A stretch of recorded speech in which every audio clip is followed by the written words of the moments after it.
Nah, bab 1 ini tentang akuntansi dalam aksi. Di sini kalian akan melihat bagaimana itu persamaan akuntansi,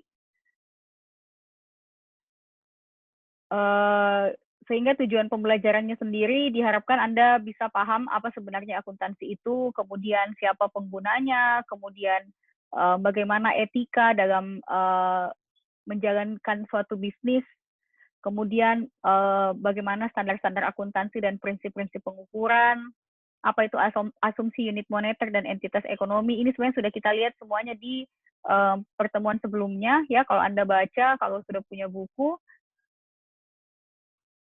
gitu ya. Jadi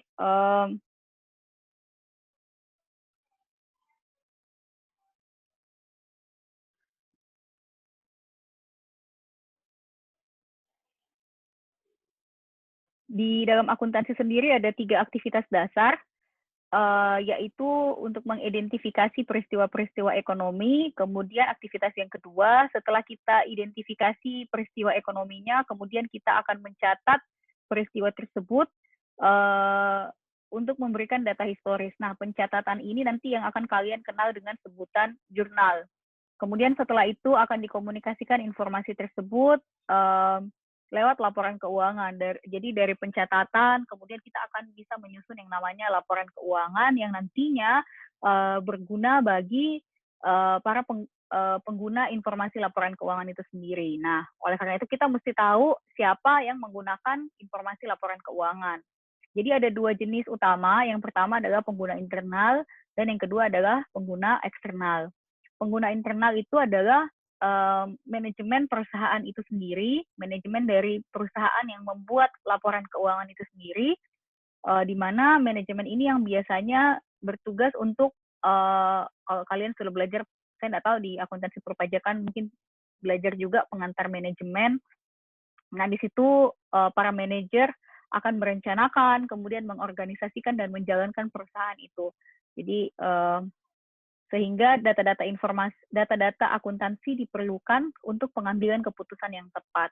Selain itu ada juga pengguna eksternal. Pengguna eksternal ini adalah orang-orang atau organisasi di luar perusahaan yang menginginkan informasi keuangan tentang perusahaan. Siapa orang-orang itu? Biasanya adalah orang-orang yang mau menanamkan modal atau saham pada perusahaan. Dalam hal ini sebutannya adalah investor, maupun orang-orang atau pihak yang memberikan kredit atau bantuan dana atau pinjaman dana, ya tepatnya pinjaman dana kepada perusahaan. Misalnya bank yang memberikan kredit kepada perusahaan untuk menambahkan modal perusahaan itu.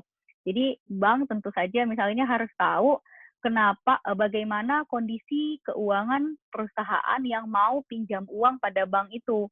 Nah, jangan sampai perusahaan itu tidak mampu membayar pinjamannya, seperti itu.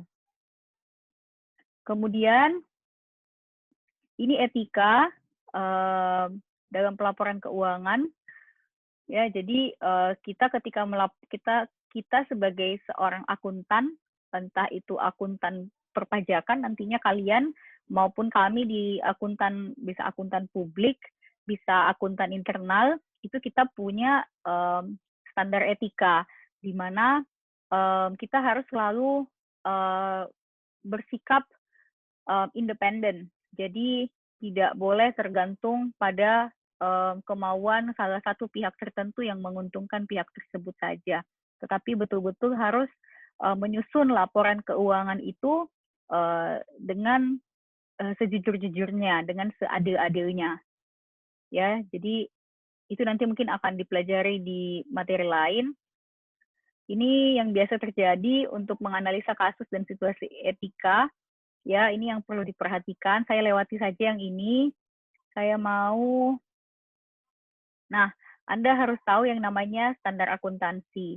Berkaitan dengan standar akuntansi ada yang disebut dengan IASB atau International Accounting Standard Board. Nah, IASB ini adalah badan ya yang tugasnya untuk menyusun standar standar laporan keuangan secara internasional. Nah, itu yang disebut IFRS. Makanya kalau kalian lihat di buku yang kalian pakai, itu di bagian ini mungkin ada bukunya di sini. Di sini ada tulisan berbasis IFRS karena standar IFRS ini yang paling banyak digunakan di seluruh dunia. Jadi digunakan lebih dari 130 negara di dunia. Tapi selain itu ada juga yang namanya FASB. Jadi kalau IASB itu adalah dewan atau badan yang menyusun IFRS. FASB itu adalah dewan atau badan yang menyusun namanya GAAP atau Generally Accepted Accounting Principles. Nah, secara arti ini sama saja sebenarnya. Cuman isi di dalamnya ada yang berbeda-beda. Kenapa bisa berbeda?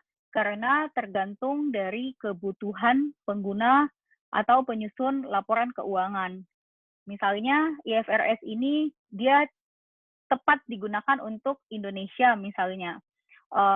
Tepat digunakan untuk negara-negara di Eropa.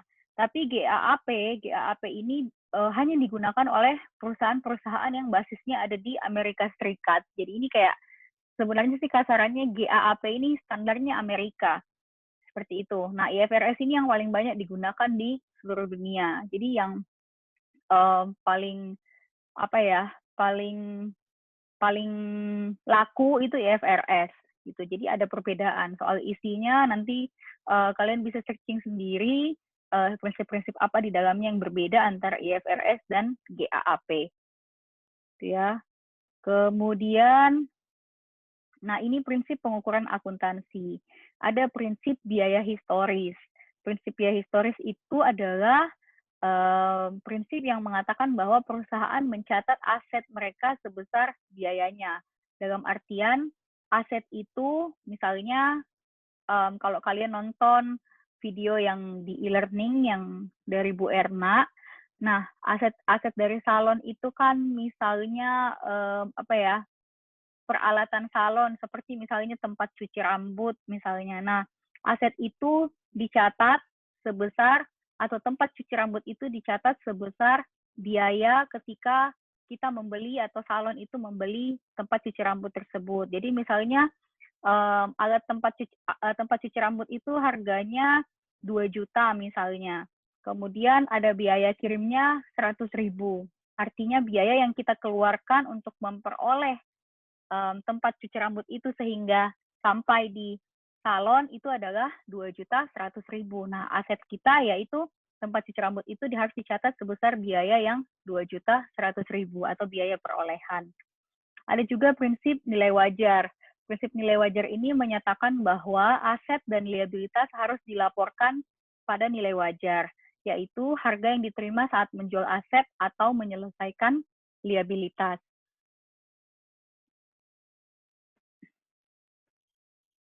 Nah, ini asumsi-asumsi yang saya kayaknya sudah pernah minta Anda untuk baca. Ada asumsi unit moneter, di mana dalam pelaporan akuntansi itu yang kita catat adalah transaksi-transaksi yang dapat dinyatakan dalam nilai uang. Ada juga asumsi entitas ekonomi. Asumsi entitas ekonomi ini menyatakan bahwa kegiatan yang dilakukan di dalam perusahaan termasuk di dalamnya aset, liabilitas, dan ekuitas perusahaan itu harus dipisahkan dari aset pribadi pemilik perusahaan. Jadi misalnya saya punya perusahaan salon misalnya. Untuk menjalankan perusahaan salon kan tadi kita butuh peralatan seperti tempat cuci rambut, kemudian kita butuh misalnya ruko ya, kita butuh bangunan ruko untuk bisa menjalankan usaha salon tersebut, kita butuh meja yang ada cerminnya, kita butuh kursi ya. Itu semua adalah aset perusahaan saya, aset salon saya. Nah, tapi di samping itu saya sendiri pun punya aset, misalnya saya punya mobil, saya punya rumah sendiri. Nah, itu harus saya pisahkan dari aset yang saya miliki di perusahaan saya. Seperti itu yang dimaksud dengan asumsi entitas ekonomi. Nah, ini yang kemarin kalian pelajari di video juga.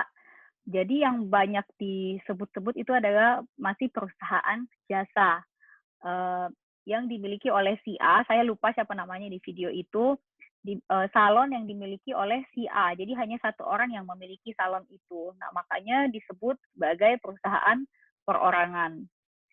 Bentuknya biasanya kecil, ya. Kemudian kalau misalnya ada yang bertanya, apakah perusahaan perorangan itu selalu perusahaan jasa, Bu? Tidak selalu sih sebenarnya. Bisa juga perusahaan distribusi makanan misalnya, atau distribusi air galon. Nah, itu kan biasanya yang punya hanya satu orang, ya. Jadi tidak selalu perusahaan jasa.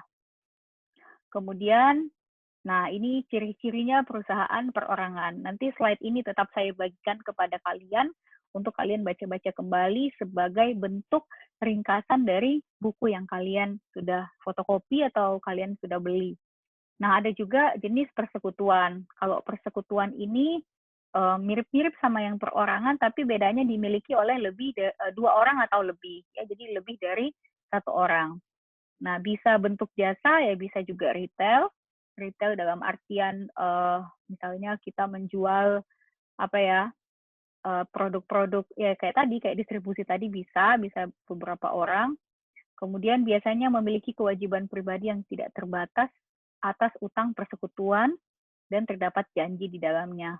Nah, ada juga perseroan terbatas. Nah, kalau perseroan terbatas ini kepemilikannya, modalnya itu nanti terbagi menjadi saham. Jadi misalnya saya punya saham sekian persen, kemudian Messi punya saham sekian persen, kayak gitu ya. Jadi entitas hukum yang terpisah dalam undang-undang perseroan terbatas. Jadi liabilitasnya juga terbatas. Ini nanti saya tidak mau banyak menjelaskan ini, saya tidak mau Anda bingung, yang penting kita bisa paham dulu ini dan bagaimana proses akuntansinya. Nah, ini nanti akan kalian pelajari di akuntansi tingkatan menengah dan tingkatan yang advance, yang lebih tinggi lagi pembahasannya. Oke, ini nanti tolong diaktifkan ya mikrofonnya, kita coba-coba ini bagaimana, tunjukkan apakah kelima pernyataan yang disajikan di bawah ini benar atau salah. Ini hanya untuk mengingat kembali apa yang tadi sudah kita lihat dan saya bantu jelaskan kepada Anda. Contoh, nomor 1, 3 langkah dalam proses akuntansi adalah identifikasi, pencatatan, dan komunikasi. Ini benar atau salah? Ada yang bisa jawab? Silahkan langsung aktifkan mikrofonnya. Benar, Ibu. Benar. Itu siapa? Rina ya? Rina dan yang lainnya. Oke, ya nanti kita ke pembahasannya ya. Kita ke nomor 2-nya dulu, Dek. Yang kedua, 2 jenis pengguna. Tadi jawabannya benar ya, yang pertama. Yang kedua, 2 jenis pengguna eksternal yang paling umum adalah para investor dan karyawan perusahaan. Pengguna eksternal. Apakah betul atau salah?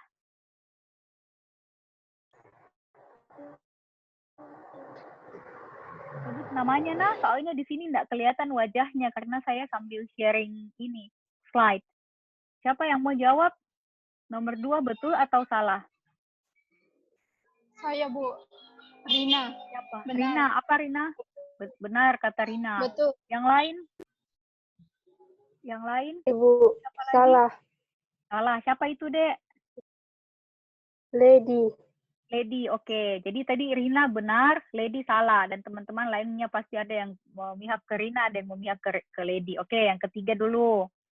Yang ketiga, para pemegang saham dalam ini tadi saya tidak terlalu bahas. Jadi tebak-tebak berhadiah saja. Kalau benar, ya benar nih. Kalau salah juga, ya nggak apa-apa. Para pemegang saham dalam perseroan terbatas menikmati kewajiban hukum yang terbatas.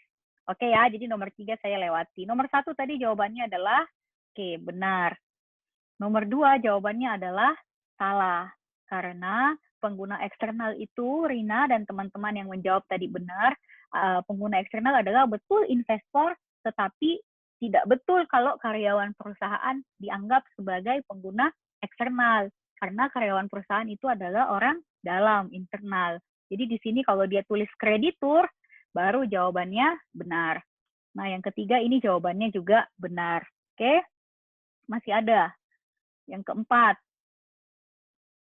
Nah, badan yang menetapkan standar akuntansi yang utama di luar Amerika Serikat, garis bawahi kata di luar Amerika Serikat, badannya adalah IASB. Benar atau salah? Apa tadi standarnya Amerika Serikat? Ada yang ingat? IFRS atau GAAP yang Amerika Serikat? GAP. GAP, Bu. Mario, oke. G. Doni, Mario, siapa lagi tadi itu? Oke, maaf ya kalau saya nggak sebut, tapi nggak apa-apa. Ngomong saja. Jadi GAAP. Nah, dia bilang yang menetapkan standar di luar GAAP. Apakah betul adalah IASB? Betul atau salah? Betul.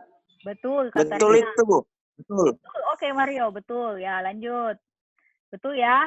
5. Prinsip biaya historis memerintahkan perusahaan untuk mencatat aset-aset. Tadi saya kasih contoh tempat cuci rambut untuk salon pada biayanya.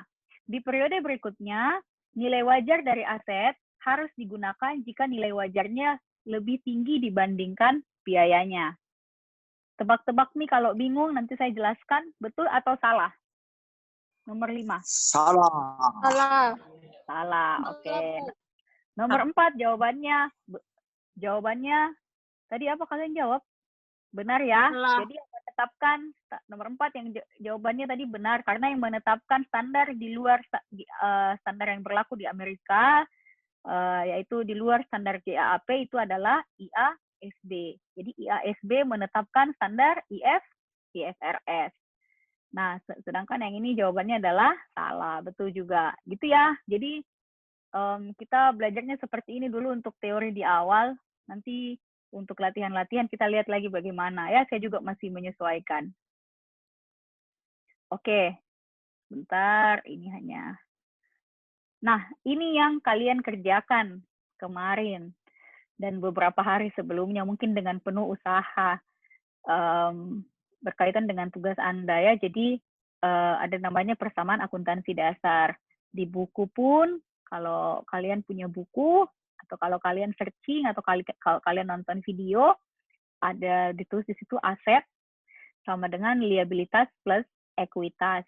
Kalau mungkin kalian dulu sekolahnya IPS, waktu SMA, jurusan SOS, lalu kalian belajar accounting, mungkin kalian sudah pernah juga dengar istilah seperti ini. Atau waktu zaman saya istilahnya itu harta sama dengan utang tambah modal. Sama, jadi ini istilah kerennya.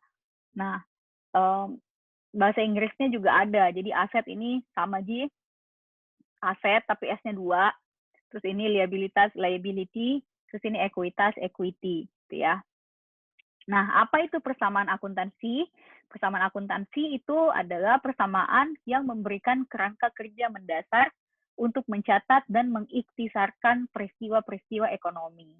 Jadi kalau kalian sudah pernah dengar yang namanya jurnal, nah nanti dasarnya kita mencatat jurnal itu dari sini.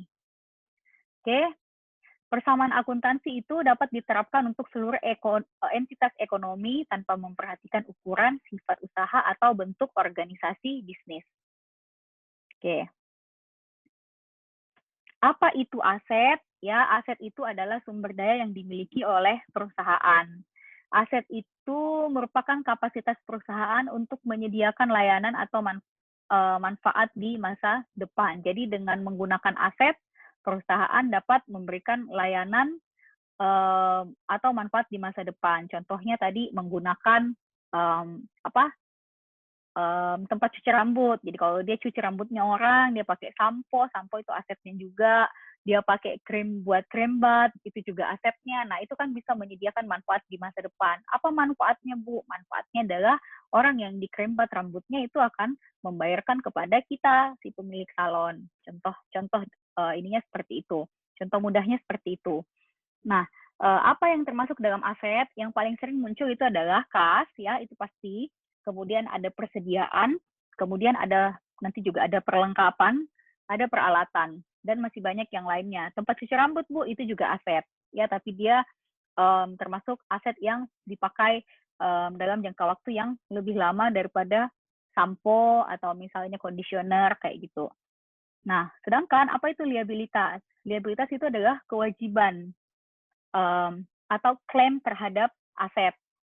Apa maksudnya, Bu, klaim terhadap aset?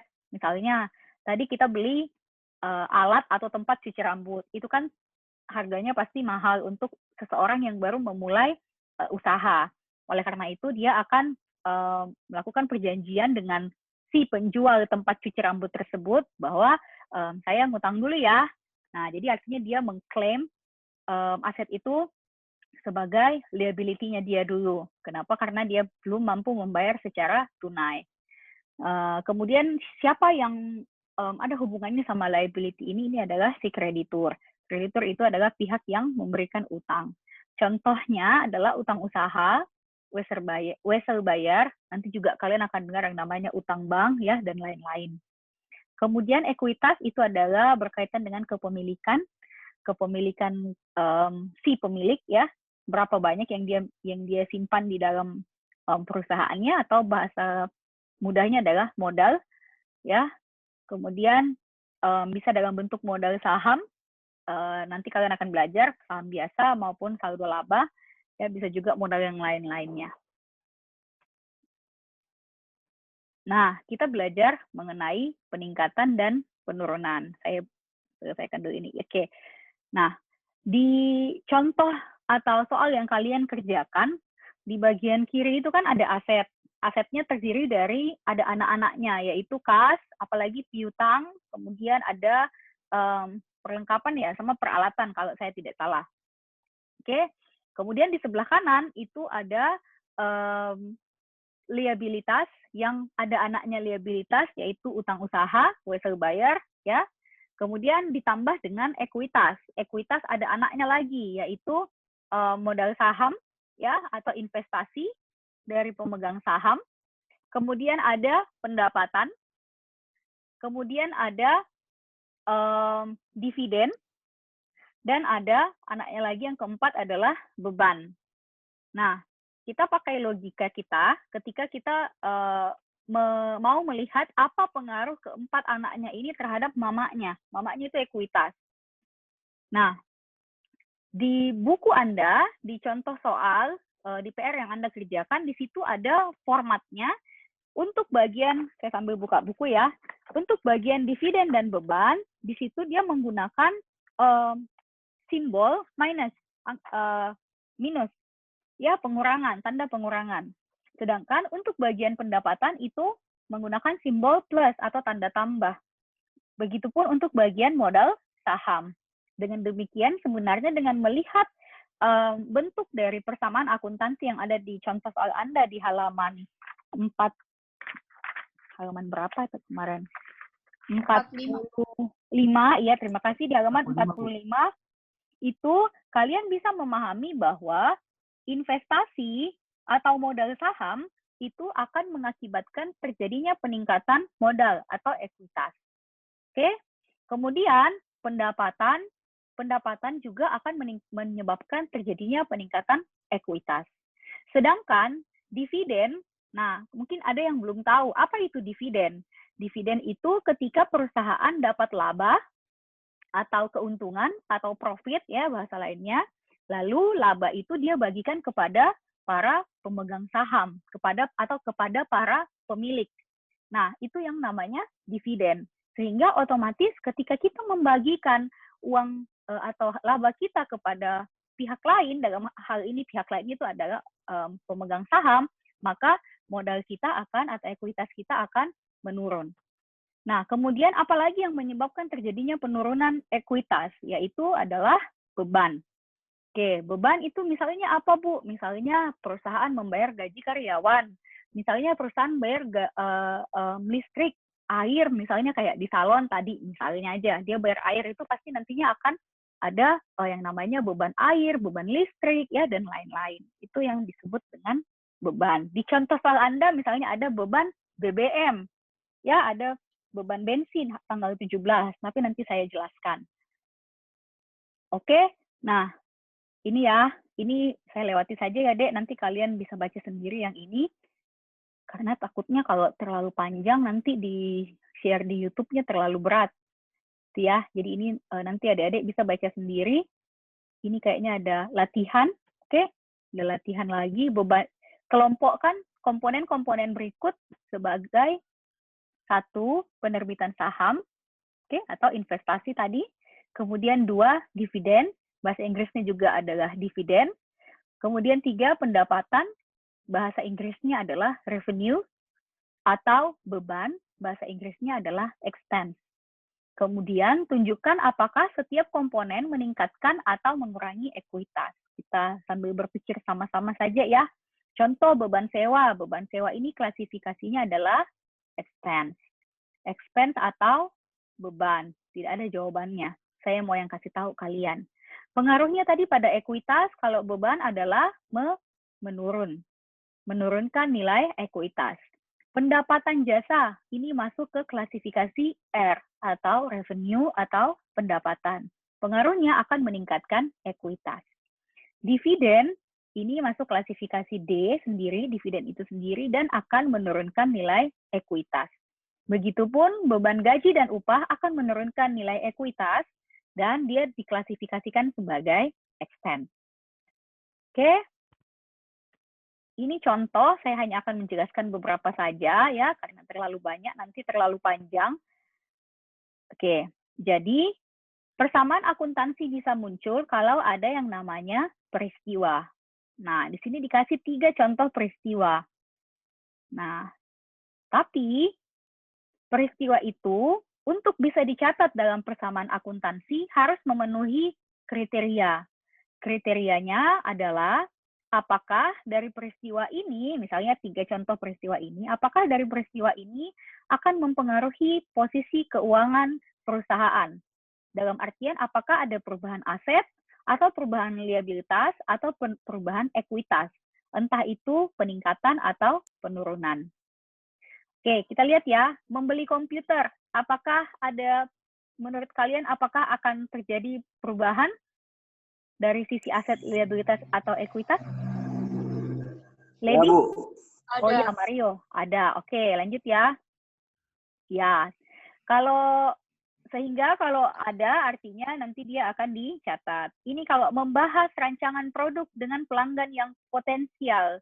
Ini tidak ada perubahan. Ya, kenapa? Karena baru pembahasan. Belum ada persetujuan antara kita, perusahaan, dengan pelanggan kita. Kalau misalnya sudah ada persetujuan bilang, oke, pelanggan bilang, bikinkan mak itu produk, nah baru di situ bisa ada pencatatan. Membayar sewa, ada perubahan atau tidak? Ada, Ibu. Nah, Ya, oke. Ya, Jadi kalau ada perubahan dicatat, kalau tidak ada tidak perlu dicatat. Oke, begitu ya. Nah, itu dasarnya. Oke, ini yang diperluas, yang tadi kalian lihat. Yang saya tadi bahas di saya bilang di soalnya kalian. Oke. Saya lewati. Nah, contoh transaksi. Contoh transaksi, kita bahas dua contoh aja sebelum kita masuk ke tanya jawab kalau ada yang mau tanya. Transaksi 1, ada investasi oleh para pemegang saham. Ray dan Barbara menginvestasikan uang tunai sebesar 15.000 euro di perusahaan dan menerima saham biasa senilai 15.000 euro. Saham biasa menunjukkan kepemilikan Neil dalam SoftBite Incorporation. Pertanyaan saya, kalau kita nanti mencatat ini, kita mencatat untuk sisi apa? Untuk Ray dan Barbara atau untuk SoftBite Incorporation? Kita mencatat untuk siapa? Menurut kalian? Ada yang tahu? SoftBite Incorporation. SoftBite Incorporation. Betul, Dodi. Dodi ya itu ya. Nah, jadi kita bikin persamaan akuntansi untuk si SoftBite. Nah, itu ya. Jadi yang pertama ada penambahan kas, aset, dan ada penambahan modal. Jadi di kiri, ini kiri nih. Jadi pokoknya sebelum tanda sama dengan, ini bagian kiri, ini bagian kanan. Pokoknya harus seimbang selalu. Nah, nanti ada keadaan di mana, Bu, kok di kanan tidak ada isinya? Nah, contoh yang ini, pembelian peralatan secara tunai. Softbyte membeli peralatan komputer seharga 7.000 secara tunai. Di sini nih contohnya yang di bagian kanan tidak ada, sorry. Di bagian kanan tidak ada tulisan apa-apa. Seimbang gitu, Bu. Seimbang. Kenapa? Karena ini kalau kamu jumlahkan, ini kan tadi masih 15, 15. Di sini kalau kita jumlahkan 15 kurang, karena tanda minus 7, maka 8.000 kan? Tambah 7.000, ya, sama dengan 15.000. Seimbang enggak? Masih seimbang. Jadi itu yang harus selalu kalian perhatikan. Jadi meskipun sebelah kanan tidak ada apa-apanya, tapi kalau di sebelah kiri ada satu angka, tanda minus dan satu tanda plus, itu sudah pasti dia seimbang. Dan angkanya di sini juga harus sama. Begitupun di sebelah kanan. Meskipun tidak ada di sebelah kiri, tidak jadi masalah. Softbyte Incorporation membeli kertas dan perlengkapan komputer lainnya yang diharapkan akan digunakan selama beberapa bulan seharga 1.600 dari Acme Supply Company. Transaksi ini adalah transaksi pembelian non-tunai atau secara kredit. Nah, kalau dibilang pembelian secara kredit, maka nanti akan menambah yang namanya utang. Sehingga perlengkapan di bagian aset bertambah 1.600 dan utang di bagian liabilitas juga bertambah. Maka dia akan seimbang. Ini nanti masih banyak sampai slide selanjutnya. Saya cukupkan dulu untuk rekaman videonya. Yang penting kalian sudah